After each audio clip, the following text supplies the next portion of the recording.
দুর্দশা। কবি আব্দুল আওয়াল। সওয়াল আমার শিক্ষিত হয়ে হইব অফিসার, দেশ গ্রামের একখান পোলা তুলনা নাই যার। আমি হইলাম গরিব মানুষ, ছেলে সাহেবজাদা, জুতা ছাড়া হাঁটে না সওয়াল, পায়ে ভরে না কাদা।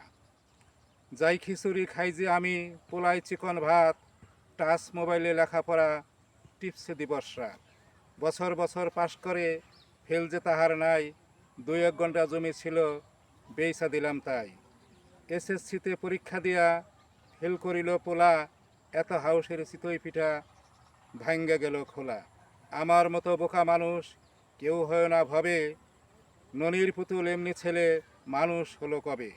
বেশি আদর পোলা পানে নষ্ট, শাসন করা চাই আগামী দিনে পথের কাঙ্গাল পিতা মাতাই তাই। ভালো সন্তান করছি আমি আতুর ন্যাংরা নোলা, এই জগতে কেউ না কইরে না কেউ আমার মতো পোলা।